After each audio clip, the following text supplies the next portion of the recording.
네, 오늘 함께 보는 말씀 신명기 30장 11절에서 20절까지. 신명기 30장 11절에서 20절까지 말씀. 네, 우리 같이 읽어볼까요? 신명기 30장 11절에서 20절까지입니다.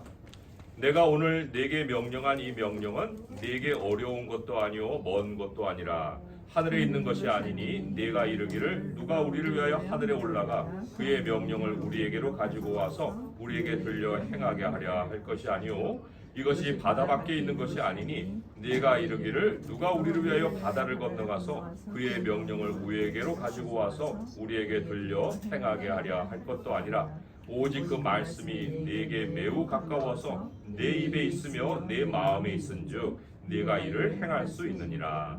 보라, 내가 오늘 생명과 복과 사망과 화를 내 앞에 두었나니 곧 내가 오늘 네게 명령하여 내 하나님 여호와를 사랑하고 그 모든 길로 행하며 그의 명령과 규례와 법도를 지키라 하는 것이라. 그리하면 내가 생존하며 번성할 것이요 또 내 하나님 여호와께서 내가 가서 차지할 땅에서 내게 복을 주실 것임이니라. 그러나 네가 만일 마음을 돌이켜 듣지 아니하고 유혹을 받아 다른 신들에게 절하고 그를 섬기면 내가 오늘 너희에게 선언하노니 너희가 반드시 망할 것이라. 너희가 요단을 건너가서 차지할 땅에서 너희의 날이 길지 못할 것이니라.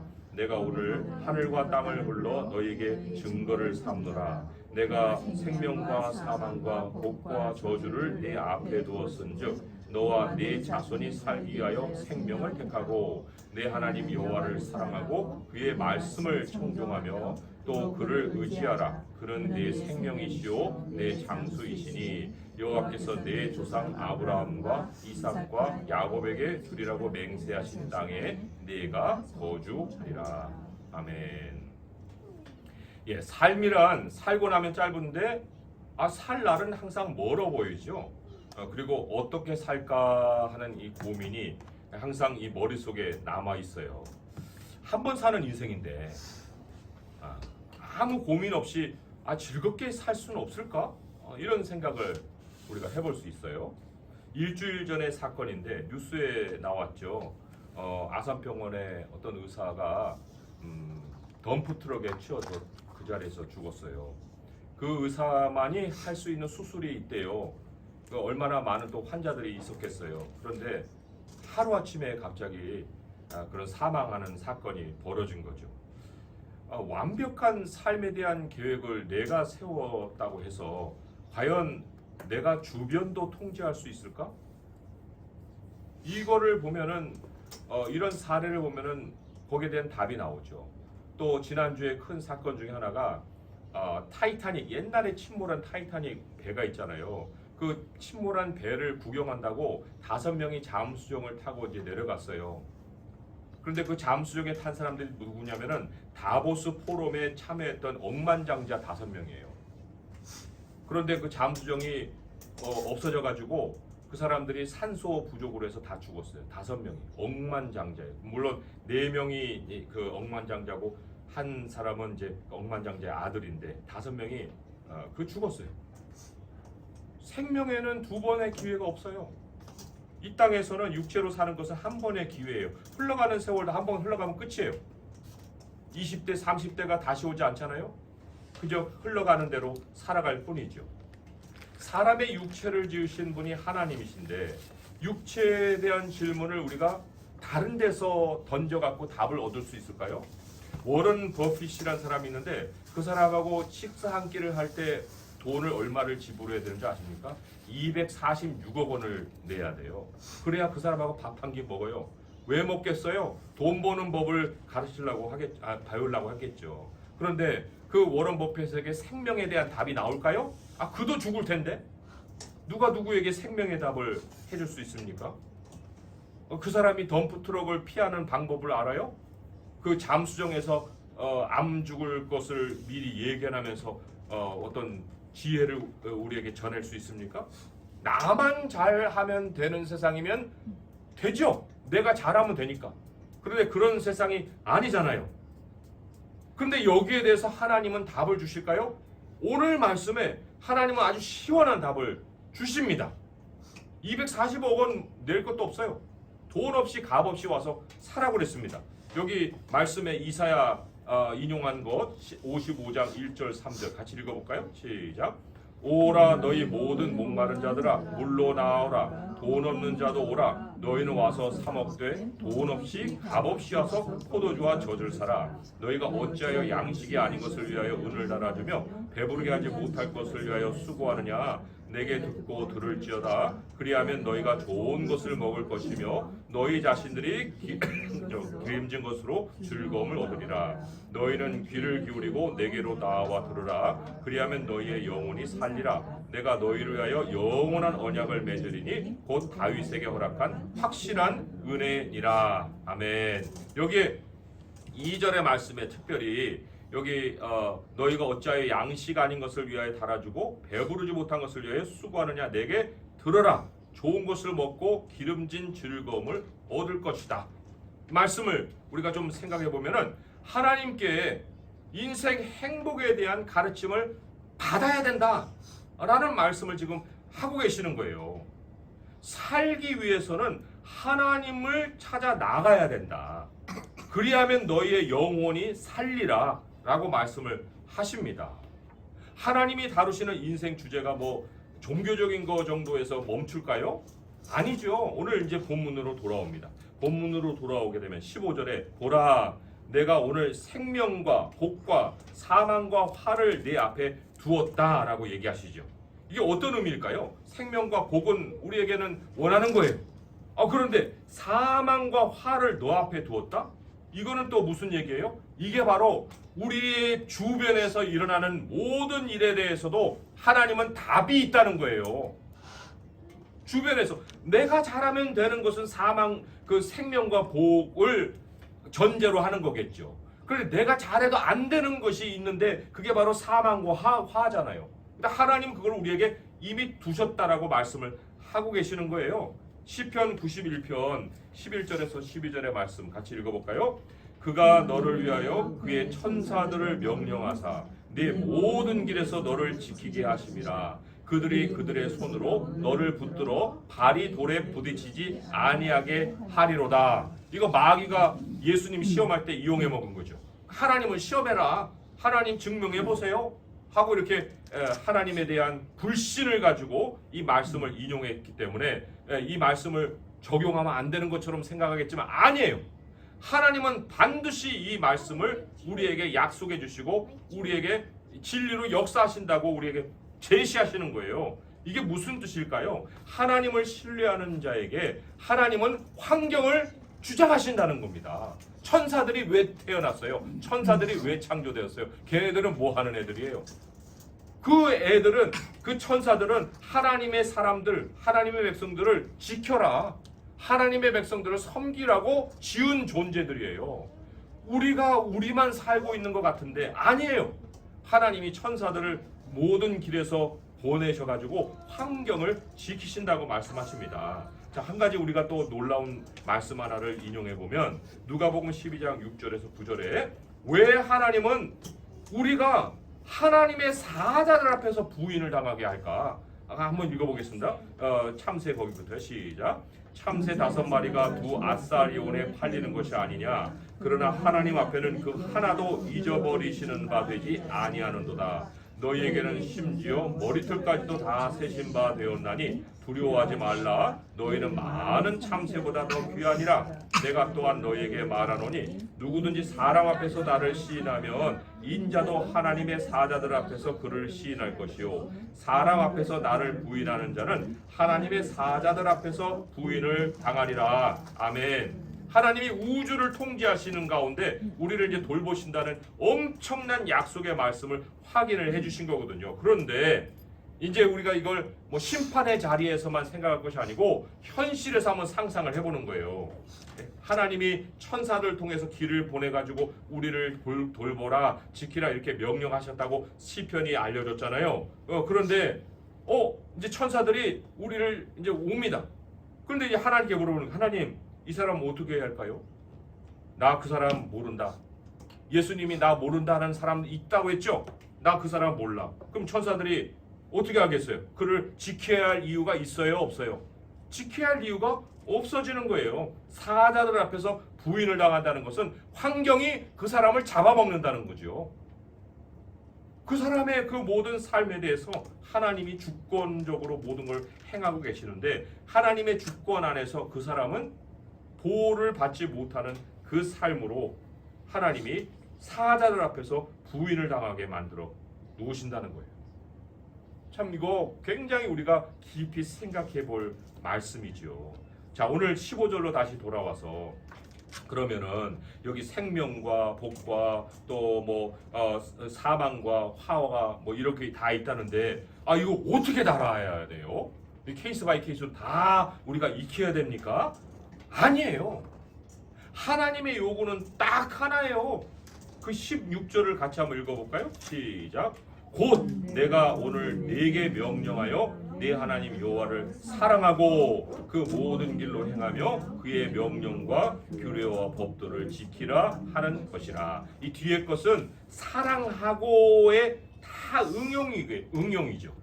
그런데 중요한 것은 사랑하고예요. 사랑하고. 하나님을 사랑하는 거, 이거를 하나님이 요구하신다는 거예요. 자, 하나님을 사랑한다. 우리가 이제 일반의 개념으로 사랑을 한번 생각해 보세요. 나 당신 사랑해.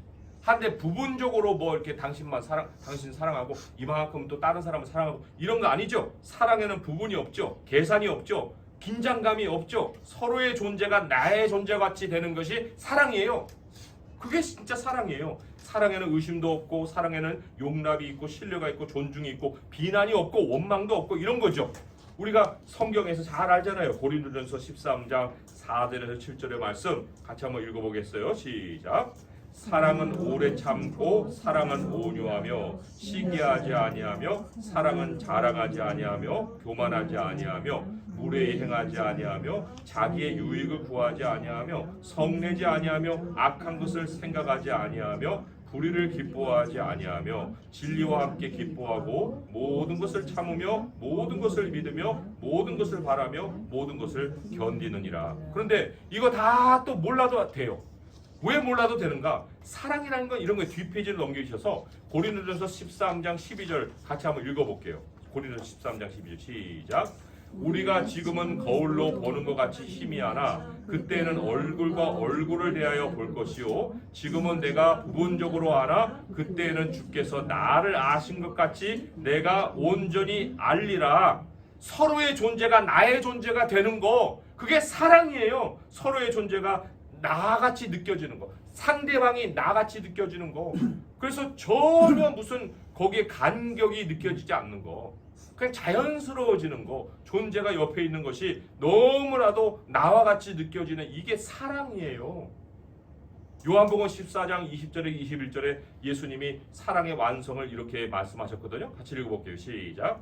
그날에는 내가 아버지 안에 너희가 내 안에 내가 너희 안에 있는 것을 너희가 알리라. 나의 계명을 지키는 자라야 나를 사랑하는 자니 나를 사랑하는 자는 내 아버지께 사랑을 받을 것이요 나도 그를 사랑하여 그에게 나타내리라. 여기 첫 번째 부분이 그거거든요. 그의 존재가 내 존재가 되고 내 존재가 그의 존재가 되고 거기에 아무런 뭐 다른 인격으로 생각되지 않는 그 상황, 그게 사랑이라는 것을 그날에 우리가 온전히 알게 될 것을 말씀하셨어요. 내가 아버지 안에 너희가 내 안에 내가 너희 안에. 그런데 신명기도 그렇고 요한복음도 그렇고 하나님의 사랑을 그냥 단순히 관계로만 다뤘나요? 그렇지가 않죠. 거기 디테일이 있었죠. 하나님의 계명을 지키는 것으로 사랑의 표시가 나온다고 그랬죠. 지킨다라는 것은 어떤 거예요? 실천이 이전에 그 하나님의 말씀이 내 마음 안에 간직이 되어 있는 거예요. 빈 곡간과 같이 막 빈 소리가 나는 마음이 아니라 이 마음 안에, 이 심령 안에, 내 생각 안에 하나님의 소리가 가득하게 이렇게 머물러 있는 거, 이게 바로 하나님이 보고자 하시는 사랑의 표시예요. 오늘 말씀 16절로 돌아가면은 거기에 그 두 번째로 설명이 됐다고 그랬죠. 곧 내가 오늘 내게 명령하여 내 하나님 여호와를 사랑하고 그 다음에 그 모든 길로 행하며 그의 명령과 규례와 법도를 지키라 하는 것이라. 지키라 하는 것이라. 하나님은요 창조 때부터 우리 인간에게 두신 절대적인 법이 있는데 그게 뭐예요? 사람은 스스로의 생각으로 못 살아요. 살 수도 없어요. 하나님이 그렇게 만들지 않았어요. 하나님의 말씀을 담아야 거기에서 삶에 대한 생각이 나오고 삶에 대한 실천이 나오게끔 만들어 놓으신 거예요. 우리는 하나님이 될 수 없어요. 하나님과 같이 될 수 없어요. 그런데 많은 사람들은 하나님과 같이 살아요. 스스로가 자기가 존재한다고 생각하고 살고 있어요. 하나님은 그렇게 지으지 않으셨는데 창조자와 피조물의 선이라는 것이 분명히 있는데 하나님이 그 말씀을 뭐 어렵게 그냥 뭐 학교에서 배우듯이 교육을 배워갖고 머릿속에 집어넣어라 이렇게 말씀하셨나요? 오늘 말씀의 14절에 보니까 이런 말씀이 있죠. 오직 그 말씀이 너에게 매우 가까워서 내 입에 있으며 내 마음에 있은즉 내가 이를 행할 수 있느니라. 하나님이 창조할 때 어떻게 창조하셨냐면 하나님의 말씀이 인간 내부에 장착되도록 만드셨습니다. 멀리 가서 하늘에서 뭐 배워 갖고 오는 것도 아니고 땅에서 찾아오는 것도 아니고 하나님에 대한 생각이 우리 안에서 본질적으로 일어나게끔 만드신 거예요. 그러니까 하나님을 거부한다는 것은 의도적으로 내치지 않는 상. 그 하나님을 거부하기가 힘들거든요. 그런데 사람들은 그렇게도 의도적으로 하나님을 생각해서 배제시켜버리죠. 제가 여기다는 설계를 안 했지만은 시편 53장 1절에 보면 53편 1절에 보면 어리석은 자는 그의 마음에 이르기를 하나님이 없다 하도다. 없다 하도다. 이렇게 자기가 결론을 내려야만 하나님이 없게 되는 것이. 사람이 하나님이 계시다는 이것을 양심의 소리로도 하나님 만들어 놓으셨고 내 삶의 모든 부분에 하나님이 계시다는 것 하나님은 멀리서 찾을 것도 없고 네 마음속에서 있다라고 얘기하시는데 어떻게 우리가 하나님의 계명, 하나님의 소리를 거부하고 살 수 있겠습니까? 하나님의 말씀과 하나 되어서 하나님이 전혀 이질적으로 생각되지 않고 그냥 내가 눈 뜨면 하나님과 함께 내가 숨 쉬면 하나님과 함께 내가 살아가면 하나님과 함께라는 것이 우리 안에 있을 때에 하나님이 어떻게 그리하면 어떻게 된다고 그랬어요? 16절에 그리하면 중간부터 한번 읽어볼게요. 시작. 그리하면 내가 생존하며 번성할 것이요 또 내 하나님 여호와께서 내가 가서 차지할 땅에서 내게 복을 주실 것임이니라. 생존만 합니까? 번성하죠? 번성만 합니까? 아니에요. 환경에 복이 있습니다. 네가 가서 차지할 땅에서 내게 복을 주실 것이다라는 것이 바로 우리가 손댈 수 없는 통제 영역 밖에 있는 것을 하나님이 통제해 주시겠다고 약속을 해 주시는 거예요. 잠언 1장 33절 같이 읽어볼게요. 시작.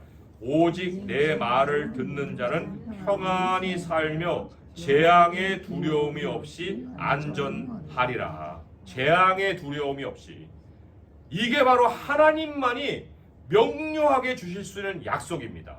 하나님만이 우리에게 주실 수 있는 말씀이에요. 어떤 인간도 이렇게 우리에게 얘기할 수가 없어요. 재앙의 두려움이 없이 안전하리라.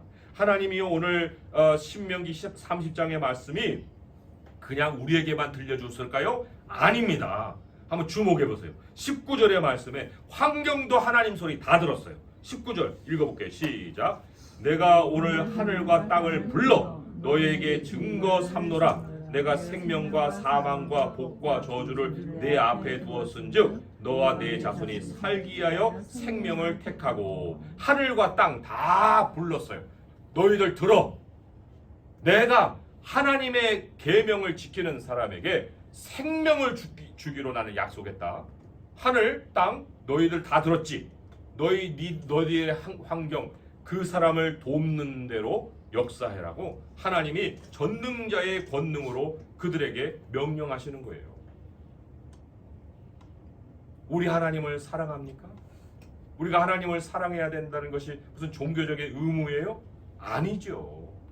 그것은 우리의 태생적인 것이고 우리의 본질적인 것이고 그것이 바로 철저하게 우리의 삶을 행복으로 이끌어갈 수 있는 유일한 길이에요. 하나님을 의지하는 거, 하나님과 함께하는 거, 하나님이 나고 내가 하나님이 되는 이게 자연스럽게 느껴지는 거. 잊지 말아야 되는 것이 뭐예요? 20절의 말씀 같이 읽어보고 말씀을 맺겠습니다. 시작. 네 하나님 여호와를 사랑하고 그의 말씀을 청종하며 또 그를 의지하라. 그는 내 생명이시요 내 장수이시니 여호와께서 내 조상 아브라함과 이삭과 야곱에게 주리라고 맹세하신 땅에 내가 거주하리라. 너의 생명이 아니라 생명만 아니라 내 뭐라고 했어요? long days. 너의 장수다. 인생 환경이다 그런 얘기예요. 너도 살고 내가 너의 환경도 너가 살아갈 수 있게 해줄게. 내가 너의 생명이고 내가 너의 장수야. 내가 너의 환경이야. 이것을 약속하시고. 그래서 영생은요 가서만 누리는 게 아닙니다. 하나님이 여기서도 이 땅에서도 끝까지 우리로 생명을 누리게끔 우리를 도와주시고 피조물을 통해서 우리의 모든 환경을 지켜주시는 그 하나님의 약속이 있는 것을 믿고 오늘 이후로 정말 하나님을 사랑하는 것이 내 존재가 하나님의 존재 안에서 확인되고 하나님의 존재가 내게 전혀 이질이 되지 아니하고 하나로 느껴질 수 있는 그러한 삶 우리 하나님 안에서 풍성하게 누릴 수 있는 성도 되시기를 주님의 이름으로 축원드립니다. 기도하겠습니다. 하나님 아버지 감사합니다.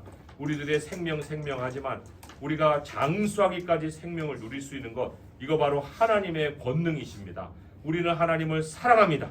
하나님이 내 안에 내가 하나님 안에 우리가 전혀 이질감 없이 하나님과 함께 한다는 것은 나의 숨쉬는 것과도 같고 우리 하나님과 정말 이 모든 영원한 생명을 누린다는 것은 내게는 절대적으로 필요한 일입니다. 아버지요 이제 주님을 사랑하는 것을 통해서 정말 저의 모든 삶이 지켜지길 원하고 아버지 하나님 말씀이 내 안에서 본질적으로 살아있기를 원하고 아버지의 말씀을 늘 간직하길 원하오니 아버지여 나의 생명 주님이 지켜주시고 나의 환경 주님이 지켜주시고 우리 모든 성도들의 삶을 주님이 주관하여 주시옵소서. 우리 주 예수 그리스도의 이름으로 감사하며 기도합니다. 아멘.